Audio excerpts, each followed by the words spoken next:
Hello, wonderful community. Tis I, Salenna Green, and this is the Hot Girls Healing Podcast. We've been on a journey this season, y'all. If this is your first episode ever joining, welcome. I'm so happy that you found us. If you've been rocking with me from season one, like, has it not been a journey? Has your girl not been growing? She's still a little messy though, but we're working on it.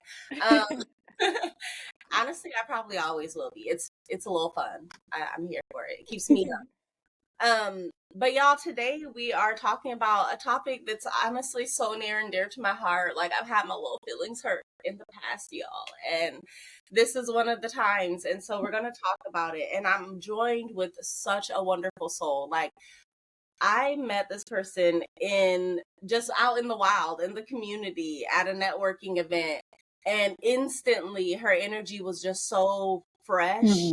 It felt fresh, it felt clean, it felt like just soothing. I'm like, there Yeah, was another word that I wasn't getting. Soothing. That's the word. And I that's so was like, sweet. yeah, I gotta talk to her. And it was Bènè, y'all. She is just like radiant. Like, look at her, okay? Um, so so we're about to talk, y'all. And I don't even know how she got me to be this vulnerable, but we were just talking very briefly, and we got into this like deep area of just like the status quo and healing specifically from the status quo is what Yeah. we're about to talk about. We both have our journey. We both had these experiences that we had to heal from. And it was so hmm tied to how everything like should be and how Yeah. everything has been. Yeah. And so if you're healing from how everything should be and how everything has been, then this is your episode. Bènè, please introduce yourself to the people. This is an important Yes. conversation. First of all, thank you so much for having me. I'm so excited to be here and having this conversation with you. So glad we're able to meet in the wild, so like organically, and now we're here having this conversation that is so important to the both of us. My name is Bènè Bikaba, and I'm the founder of Empathy Travels. Empathy Travels is a empathy cultivating company, and we do so through traveling. So I work with both individuals, groups, businesses, whoever is interested in infusing a bit of empathy into everything that they do. I facilitate those conversations through pre, during, and post travel reflection prompts, and I curate your itinerary as well. So that's a bit about me. Other than that, I also work in consulting in operations. I do operations consulting for small businesses, startups, and others. And I really just enjoy being in community. I would say that's a passion of mine, connecting with folks, learning from them, hearing their stories, sharing mine, and seeing how we can come together. So, yeah, thank you for having me. Yes, this is the perfect space for you because like healing and community, that's what we're here Mm-hmm. to do. And there's Exactly. each of us is a valued and needed person in this community of healing, Yes. like Yes. affirming each other, lifting each other up, Absolutely.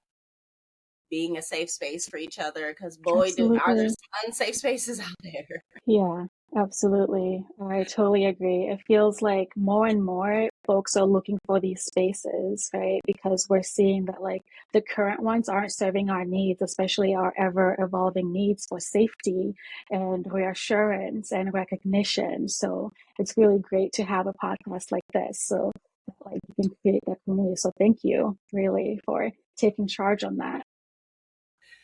We each have our calling. Thank you for what you're doing because for me specifically, I had a lot of anxiety around travel. And so empathetic travels, like, oh my God, that sounds huge. Yeah. And that's definitely something that I keep hearing from the clients that I work with. Right? They really want to travel to these places that they don't know too much about, and that gives them pause, and they end up not going. But I'm here to help facilitate those conversations to get you prepared and ready and confident to go into maybe some countries or some environments that don't have the same tourism infrastructure that you're used to. And I can help facilitate that so you can still explore yourself and the environment that you're in. Oh, and moving with empathy is so important because when we get into these spaces where the status quo is upheld, which like a lot of the time those spaces are tied to your money, your livelihood, your income. Those spaces are really hostile, and they're not safe spaces for us a lot of the time. I was saying like briefly before we started filming, like people are becoming a little bit more critical of this machine that we're in, and the fact that we're not getting the return of investment that we were promised, especially if you're a millennial. Like, a girl, the way they're like, get your degree, you gonna be good, like back secured, yada yada yada. Why by the time I got my degree? And I'm like, I swear y'all was just telling us this 4 years ago when I first. Yes. By the time I got my degree, it was damn near a high school diploma, and I might as well keep moving up the train, because unless you have your master's. Like, exactly. And then it's, the PhD. And like, honestly, I'm on that train right now and I'm fighting so hard. Like, absolutely. After high school, did the 4-year college situation out of UW. And then I worked for a little bit and I was like, oh, shoot, like, what else is needed for me to move up? And of course, the machine was saying, go to grad school, spend the money, spend it, go, go, go. So there I was. I took my ass to, oh, sorry, I'm not sure if we can cuss on the podcast. We got asked here. So you're good. So I took my ass to London for grad school, right? And then after that, landed a job during the pandemic that I felt like I needed to take because it was during the pandemic. A lot of people were hurting. And for me to have an opportunity, I wasn't about to pass that up and be like ungrateful for the opportunity, right? Even though it did not line up with my skill set or what I was passionate about, it just felt like I had to enter. So I did. And it was not fulfilling. It was not the promised land that like we were sold after going to university and then grad school and getting all these accolades, and you're still like you still are left feeling a bit empty. Like, what else, And the answer is the PhD. So I'm like, well, shoot, maybe I do go get that PhD, but where is that going to land me, But healing from that is a journey, realizing that you can keep getting the degrees and you'll still feel that pit if you're not healed. So yeah, because that's the thing. There's always another degree. There's always a higher level of, education or acknowledgement. What I was finding was that, like, no matter what level of education I had, there was never really going to be job security. And that was what I was seeking. I'm like, okay, so what level of education do I have to get before I can actually be guaranteed livelihood? Because again, all of this is just tied to me being able to survive and live, which we're all entitled to. Exactly. But you got to have the paper here to do it. So I'm like, what level of education do I have to get to have that security? Yeah. When I was in college and PhD professors were complaining about the lack of job security, I was like, I was done at my bachelor's because I saw what would happen if I just depended on this system for security. And I came to that same conclusion as you. I said, I have to make myself that job security because it's not going to exist in the machine. The machine's never going to give it to me. Yeah, absolutely. And that's exactly how I got to start my company, Empathy Travels, right? So I have a little dog in the back here. Hopefully it doesn't mess it up too much. But anyway, this year I got to start Empathy Travels. Sorry,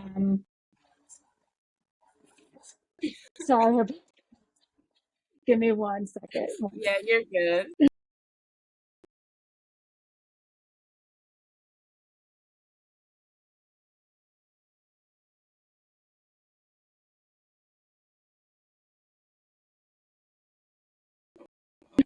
Okay, I'm back.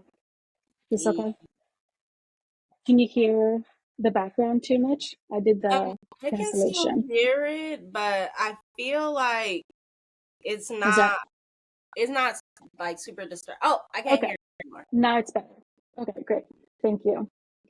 So as I was saying, I totally hear you. I feel like once you realize that nobody's gonna come save you, that's like the biggest blessing, because I was really committed to the mission, Mm-hmm. whatever mission, social impact, I was down. And I gave myself more than anything to these missions, to the machine, to the people running the organizations, because what they sold sounded nice, Yeah. honestly. Like, who doesn't want to be a part of this work where we're, trying to right the wrongs of society and the imperial system, the colonial like aftermath and everything else, all the injustices. Of course I want to be a part of that work. But getting in there and seeing exactly how it works and being a part of that and just feeling like you're just another cog in the machine and we're not really changing the paradigm. We're just trying to keep it running under a different like colored glass. That's disheartening. And like we were saying earlier, they take you in, they chew you up, they use you up, and then spit you back out like nothing ever happened. And Yeah. And the yeah. feeling going in sure do be different than the one going out, huh? Mm-hmm. Like, because of that perceived, like, they like that luring you in with the mission. And ooh, don't get me started on mission driven work, because I love mission driven work. Mm-hmm. That being said, the way that there's this perceived ownership when you're doing mission driven work, like, you're doing your part, you're Exactly. leading, you're Yep. doing this and that. And as soon as you ask too many questions, or you lead too much, Don't even get me started about asking too many or you questions. just want to Ah, understand, no, then the mission is not yours, and that exactly. perceived ownership, the perceived part, becomes real clear that this is Mm, not yours. exactly. It is not yours. You're just there to help me in my mission. Like Mm-hmm. you are just another cog Yep. in me pursuing whatever that mission is. Yeah. Like if you ask too many questions, if you start leading too much, that when you said that, that really struck a nerve, because I'm just like, I got burned so many times by trying to, one, be myself and like be my best self at work. And that sometimes looks like challenging the status quo and being like, why are we doing this thing the way that we're doing it? It doesn't make sense. Is there room for improvement? Is there room to challenge it? And the answer is always no, please take a seat. Like, that is not your role. Take a seat. Take a seat in the back, like in the back Literally, and don't give nobody else no ideas. Do it. exactly. Yeah. No, that's the So, part that becomes like this, almost like feeling a betrayal in spaces where you are, all we're doing is like, essentially is like, we're drinking the Kool-Aid that they're serving at the beginning, and we're yeah, buying into the things that they're telling us, because to a certain extent we want to believe that that's true. Again, we've been with some promises were made to us in our youth, exactly. and now we're at the big girl part where all those Yeah, things are supposed to be being fulfilled, and instead you're seen as a threat, or someone exactly. who is trying to take over, or whatever the packaging may be. At the Mm-hmm. end of the day, you out on your ass, and that's the Yeah. conclusion. So if you're someone who's had this experience, my advice is don't internalize it too much. Like, Mm-hmm. I definitely am someone who, when I find myself in a less than desirable situation, I like to think, what did I do to get here? And sometimes the things that you did was not have clear enough boundaries. Sometimes Mm-hmm. what you did was invest too much in something that wasn't for you. Yep. That's a hard pill to swallow. That, Exactly. like, I was on Twitter once, and this person that I've been following for years, so I don't remember when he tweeted this, but it was when I was still in the machine, and he was Mm-hmm. like, at work, like, show up as the least of yourself, like, don't Mm. ever give your job Mm. to you. And I was like, not a Virgo, because how we do things. Yeah. But the more I like was in the machine, and the more I was just getting ground to bits by it, I started to understand what he meant, because Mm-hmm. after I had been chewed up and spit out, I was like, oh, I gave them my best. I I made sacrifices. And at the end of the day, I had to take responsibility for that. Exactly. Because I was like, well, boo, you did all that. You made sacrifices. You gave your best. Yeah. Even though it was asked, you know, because some people would be like, well, nobody asked you to do that.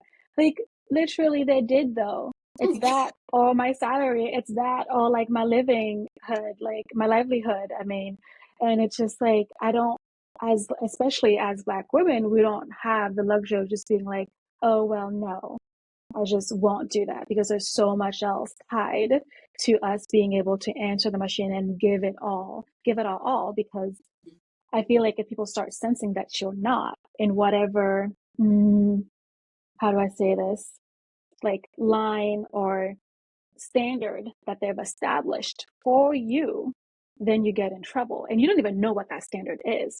So you're just swimming in the dark, just like, I'm going to give it my all. This is all I got. I'm going to work the 10 hours. I'm going to make sure that like, I don't take that vacation because I'm needed here. To do the PowerPoint presentation that like doesn't matter at the end of the day. Yeah, like, oh my God, the vacations that I didn't go on, that I clearly Yes. could have gone on. Like, Yeah, absolutely. and that's why And you will never find me missing a vacation again. you know, the last time before I left the machine, as we're calling it, I was in, you know, social impact work, mission driven work. And right before I left it, I had a vacation scheduled, right? And I was like, that was my boundary that I put. I was like, I'm just getting this job now. It's great. I love it. I poured everything into it. I prepared really hard into it. And I was burnt out within like the first 2 months of being there. But my vacation was coming up, and I said, look, I am taking this, and you knew that this was coming up before you hired me, so I'm gonna go. But I've done everything to make sure that you would be good, that everything would be good moving forward.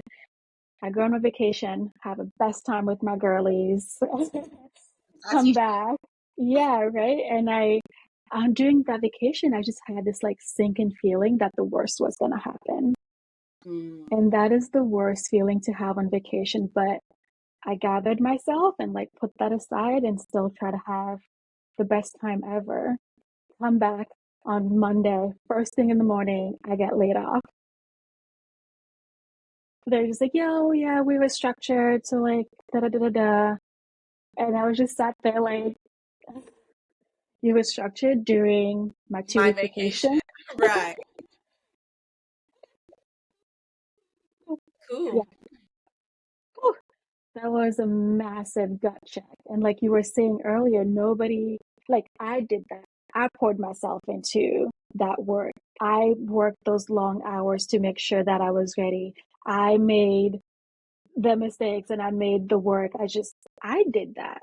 Right. But also, it was expected of me through like unspoken words. So it's either that, to do the work so you can hope to secure and keep your job, or don't do it and not have a job when you return.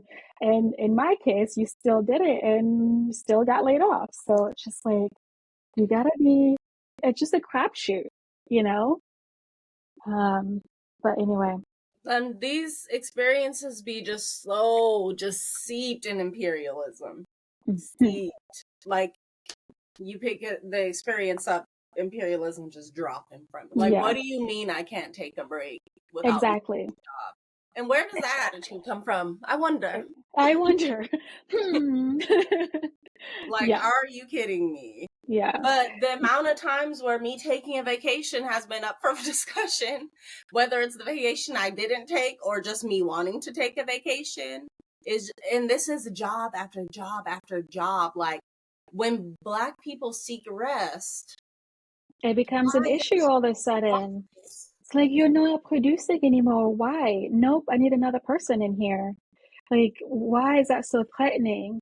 Why is Black bodies at rest so threatening to people? Like, we don't always have to be moving. Like, excuse me? But history has a way of repeating itself in different clothes. So, Mm-hmm. yeah. Yeah, but honestly, as or as because I don't want to speak for you, have like transferred or gone through this experience, I Mm-hmm. had to rebuild myself. Mm-hmm. I didn't realize how much of my own self-worth was still tied to production. So Absolutely. having a light shine on that was actually really useful for me, because I could then use that as a place to continue this process of decolonization within Mm-hmm. myself in my own ways. Absolutely. And I was like, wow, I really had to sit in that. I had to think about, why am I even allowing my rest to be up for discussion? Exactly. Why, Yes. like, why am I comparing how I show up to how other people show up, and then knowing that I just need to be doing more? Where did that Yep. come from? Yeah. Absolutely. And that is the hardest part, I would say, because I'm on that healing journey as well. Even right now as an entrepreneur, like it's hard when you are in a capitalistic system and your productivity and input like really dictates your livelihood. That is a scary thing. And the brave thing, stepping back and assessing and like trying to heal and decolonize ourselves from that comes at a cost, unfortunately. You know, like this might be an unpopular opinion, but I feel like a lot of these mission driven organizations are playgrounds for a lot of folks. Like leaders who are running these organizations are usually white, usually of means, and they can do that. It's not as costly. Mm-hmm. It's not the same. It's not on the same scale, and I Mm-hmm. will stand by that. But people 10 like toes us, down. I'm sorry. I'll stand by that 10 toes down. Like, Yeah, it is complete. exactly. And it's just like I don't have the same luxury, to be frank, but they do, and expecting us to do the same, to move the same as them while knowing that we don't have the same resources is bonkers. Like the mission is not going to feed my kids. It's not going to pay my Roth. It's not going to like, what? Like, no, actually, that's what you're speaking to right now is a part of why I left the nonprofit sector. Because it's just, in the for-profit world, to be in business and, engage with capitalism, sure, I get why these white businesses are having an easier time. Like, yeah, Yeah, of yeah. course. Like, Of my course. people went from being seen as capital in this country to trying to make capital in this country. And Mm-hmm. there's a lot of barriers still in place for us to even do that. When we step into the nonprofit sector, and you want to play in my face like my oppressors are really about to be the ones that, of course, the exact demographics that oppress me should be leading in my healing. Exactly. Of course And that makes sense. the more you question that in the nonprofit sector, the more they just look at you as Yeah, like, what do you mean? Like, exactly. of course, these well-intended white people who make all this money, and the problems just continue to get bigger and bigger as they make all this money. Of course, they Exactly. have well intentions. What do you mean? Of course. It's not This is all me. by coincidence. Yeah. That It's no, the system, not me. I'm not a part of the system. I'm like, fighting the system. yeah, you're like, they're like, what do you mean? I'm white and leading in healing in the Black community as I should be. As Like, I should be. It's my place. I know enough about this. and Like, again, we okay. all have a place in the revolution. White people, your place is never going to be leading healing for Black people. I'm so sorry. Yeah. That's never, ever, ever, ever, ever, ever going to be your place in the revolution. You Yeah. can fund it. You can hand over those deeds, that property, give that land back, baby. There's a lot of Yeah. things you can do. Lead Black people to healing is never going to be one of them. Yeah. And with empathy travels too, it's like pushing people to be more connected to themselves. So in talking about helping Black folks heal, like I need white people to also heal themselves. Like Mm-hmm. we need to really address and sit with our history in a way that we haven't done before. And I need like folks to really acknowledge and own their part in the system, because a lot of people just see themselves outside of it and it's everybody else's problem. But like when you get tapped in, you see that we're all interconnected, and like that is your work to do. Like, don't worry about me. I need you to worry about you in your healing, and like, Oh my God. And realize come that ready.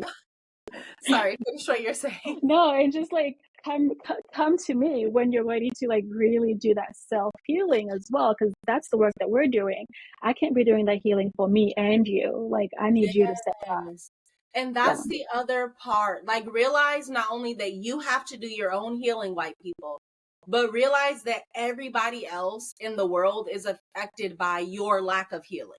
Like, exactly. you can never show up in society as an unhealed person and think that everybody else in the room isn't going to be affected. We are human. Exactly. Like, And we're all humans are interconnected. social beings. Okay, we exist in Relational. social networks. Exactly. Whenever you show up as an unhealed person, we're all affected by it. And it's Mm-hmm. wild because when it comes to Black wellness and Black healing, there's a lot of spaces that, you know, are not just for Black people. When we go to Mm-hmm. heal, there's a lot of the times non-Black people in the room healing with us, which is And that's okay. great. Healing in That's community is great. not all Yeah. jack.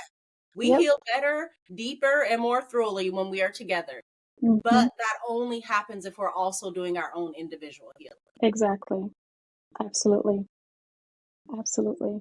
And Like, that's a responsibility for all of us, and that we all need to hear. You know, it's not just black or white or mm, tan or purple, but like individual healing is necessary. And like, yeah, everybody talks about therapy and therapy and therapy. That's great. And I want to push people to really think about diversifying their healing methodologies, because therapy is not always the way, you mm, know, and that's another journey that you need to go on to see like what is the best method for you to engage and practice that healing, that self-healing. yes. I've gotten into the practice of saying talk therapy because therapy can be so many different things. And that's kind Exactly. of like, again, why I started this podcast. Like, everything Mm-hmm. doesn't have to be meditation and long Right. walks in nature, both of which have really, really helped me. Like, do not ever doubt what just being in nature can do for you, or Absolutely. meditation. But you know what else really helped me heal? Pole dancing. Amazing. Like dancing, just, you know, listening to music. You Mm-hmm. know, there's like so many different things. Speaking, like when I Yeah. get to speak in these Using your voice. conversations, Mm-hmm. yeah, using my voice. I used to feel like an ache in my throat chakra. And that Mm. was also part of why I started this podcast, because I was like, okay, no, I hear you. Like, I need Yeah. to, I need to get it out. So yeah, like anything can heal you. And it's not just all Western methods of healing that are valid or good Mm-hmm. or relevant. Mm-hmm. Exactly. Especially that we're a melting pot of various cultures, various countries. Like, we all do things differently. So it's nice that therapy, like you said, is like expanding to more than just talk therapy, and communities of colors are like trying to tap into their ancestral ways of being in community and like leaning on that for healing. But yeah, it just needs to be more so in the forefront, so that we all have an avenue to participate. Because like I know a lot of people that avoid talk therapy because they're adamant that it's not going to do anything for them. Like, why do I need to sit there and tell somebody my problems? Like, what is that going to do for me? You know, like Mhm. that's valid. So Yeah, I yeah. think it definitely is valid. But a lot of the times too, like those same people, and not that I'm saying that someone like saying that talk therapy doesn't work for them means that this is the case for them, because of course not. But sometimes I'm finding that those people like just don't want to talk about it. Mm-hmm. And you know what I also found? There's other ways of getting it out of you, because Mm-hmm. getting it out of you is what's important. If talk Exactly. isn't how you get it out of you, get it out another way. Exactly. Like pole dancing. You and stop around. Yeah, You know what I absolutely. mean? And I love what you're saying, because it reminds me of this concept of connecting more deeply to ourselves, leading Mm-hmm. us to these deeper connections with other people. Like, there's a richness that you are able to experience through genuine connection when you just know who Absolutely. you are. You're not trying to Exactly. pretend. You're not trying to front. You're not Hmm. putting forward what you think someone wants. You know, all those things just get in the way of genuine human connection. Exactly.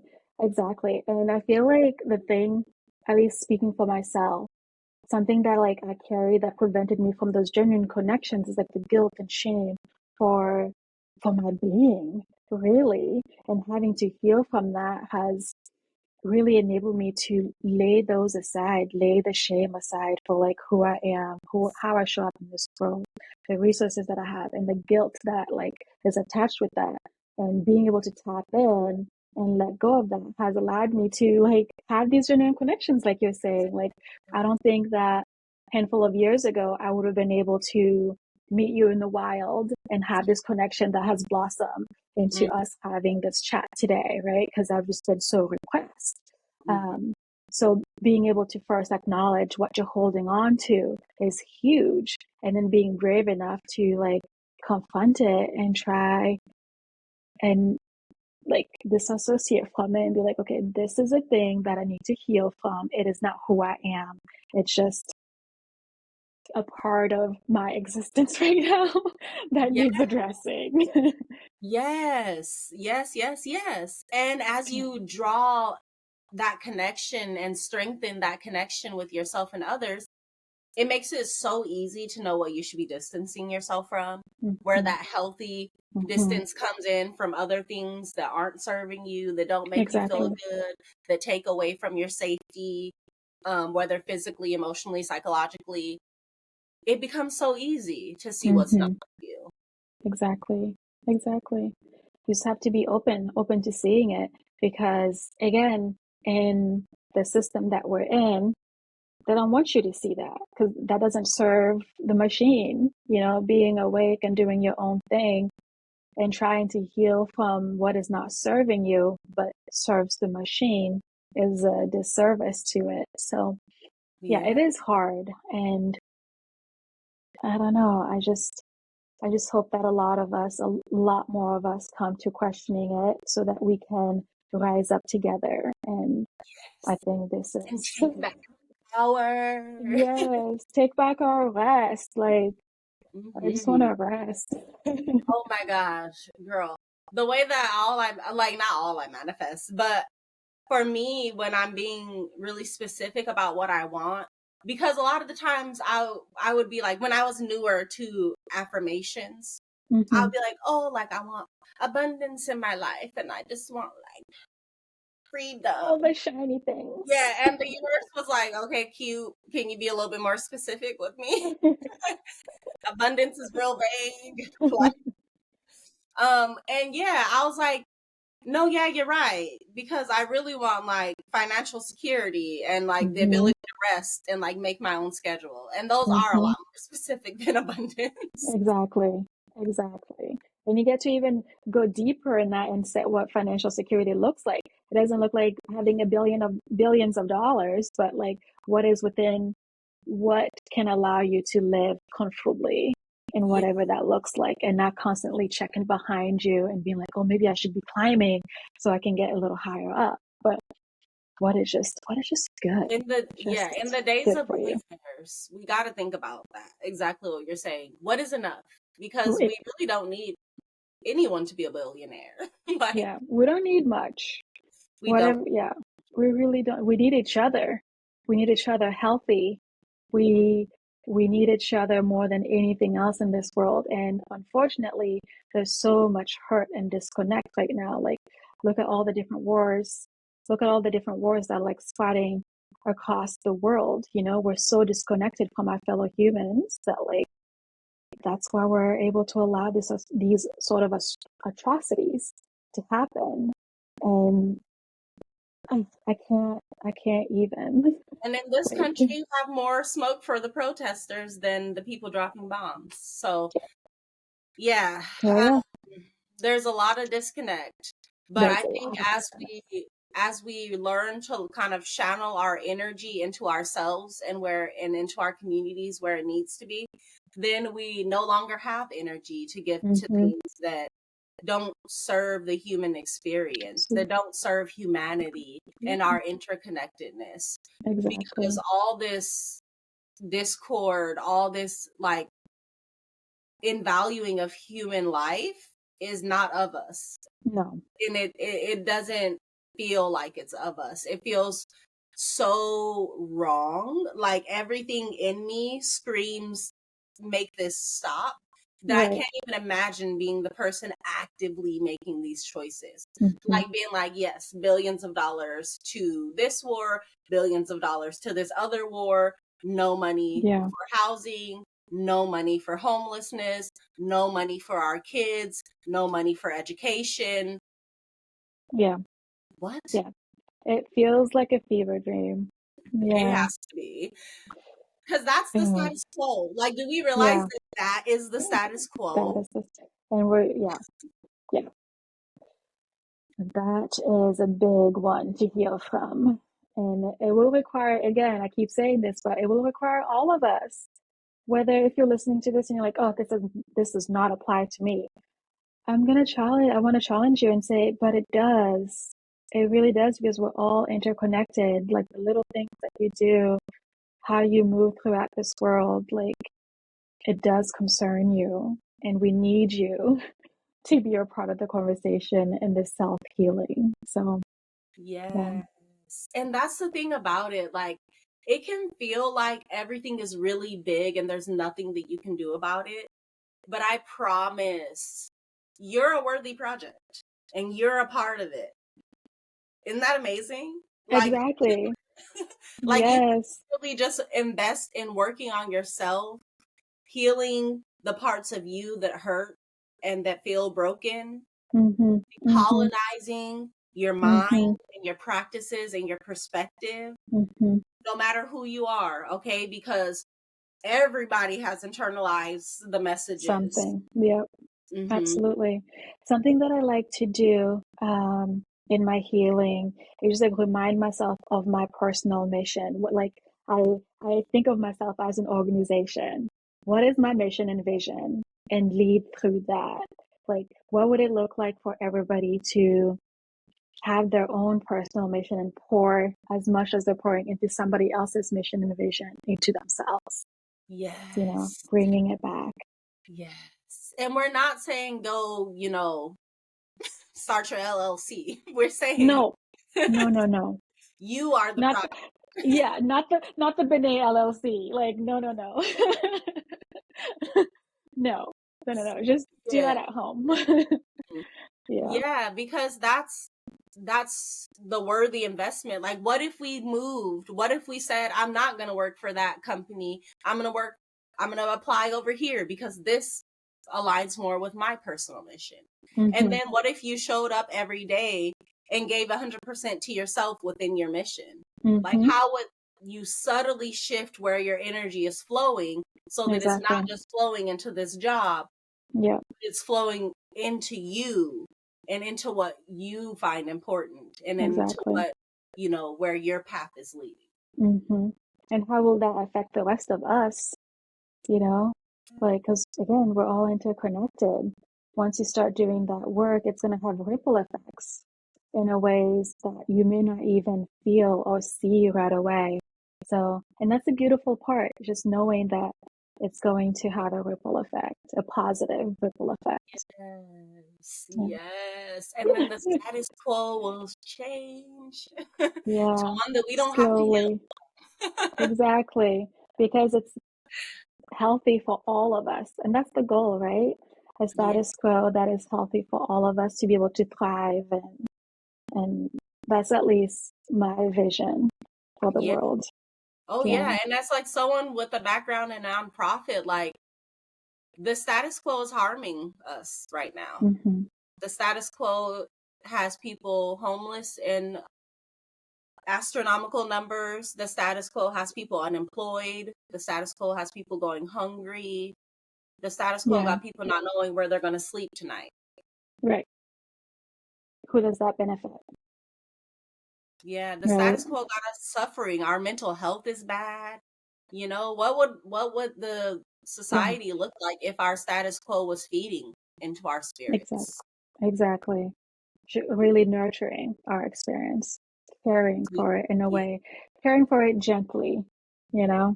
Yeah, I totally agree. I totally agree. Yeah, we got the power to make that happen. We And do. it's a beautiful, beautiful thing. Is there anything about this that we haven't said? Healing from the status quo. Hmm. For me, it just comes back to being brave Mm, and being able to acknowledging the fact that it's going to be hard and lonely at times. And like, you have to keep pushing through and know that you're not alone.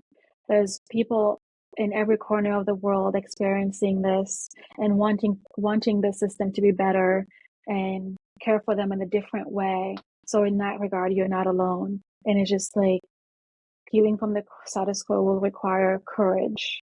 And I I wish you that courage. And yes.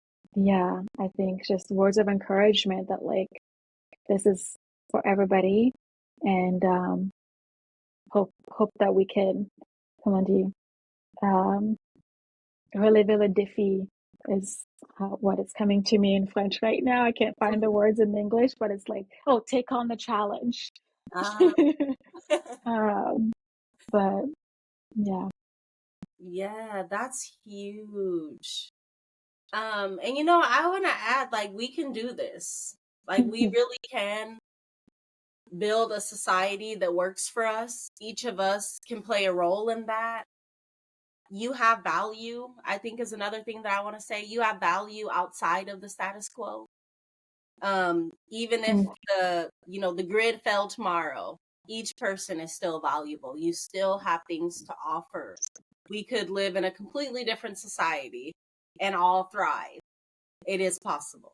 So Yeah. I think I want to leave you with, don't let capitalism, imperialism, colonialism steal your vision, steal the possibilities of what life can look like.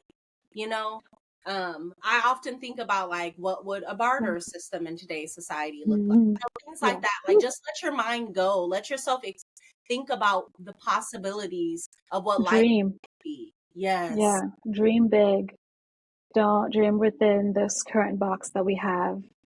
Let yourself dream wild dreams, Yeah. dreams that you never think would be possible, but they are. If you can dream it, it can happen. Ooh, you're giving me goosebumps. That's the message. That's what the Yeah, status quo tries to steal from us. yes, absolutely. Absolutely. Dang. Dang. I know. This is a Okay, big conversation. y'all see, right? Like, you see why this needed to happen. I've had this conversation a lot lately. There's been a lot of people who have been hurt by the system right now. Yeah, And so I hope that if you are listening, if you've had this experience, I hope this episode finds you. I hope that you get something here. I hope that, we both came to offer. So yeah. I hope you're picking up what we're putting down here. Bènè, where can people find you in the world? Where can they connect with you? So I am on social media, of course. You can find me on Instagram at b.bicaba. So that's be.bicaba. And I also have my website, empathytravels.org. I'm super responsive on there. So just drop me a line at info@empathytravels.org. Yay, Bènè, thank you so much for coming and sharing your time and your energy with me and Thank the Hot Girls you. community. Y'all join the conversation. Follow me on social media at Hot Girls Healing Podcast. Use the hashtag Hot Girls Healing to speak with us about your journey, to connect with me online. That's the hashtag that I use. And just know that you're not alone on this journey. Know that we're all Absolutely. healing from something, and I believe in you. You Yes. are worthy of your healing. Okay. Yes. And if you ever want to continue this conversation, anybody listening today, please don't hesitate to reach out. there's community to be built around this, and I'm here for it. Yes. Oh, and Bènè, did you tell them about your blog? Yes, so I have a blog up that I really try to use as a way to share my thoughts on these difficult conversations, both around travel, politics, travel as like a political topic. And it's on my website. It's up now and live. There you'll also see my blog that I wrote on healing from the status quo. So please go and read it. Let me know if it resonates with you. The blog starts with an intro and then the poem. So for poets out there, please go check it out, and let me know what you think. Yes. All right, y'all. I had to have her talk about that blog because it's the reason why this episode is called Healing from the Status Quo.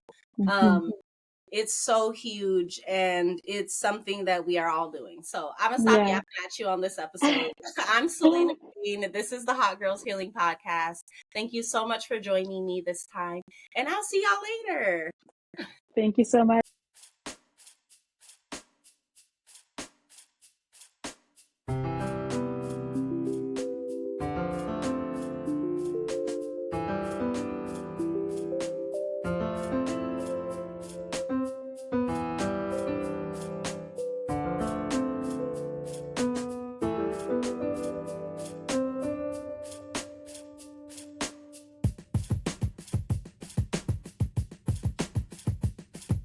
Since I know you're tired, since I know you're stressed, you were always favored and you were always blessed. It's all about that. Hot girls healing. We doing it our way. Hot girls healing. We better day by day. Hot girls healing. We doing it our way. Hot girls healing. And it goes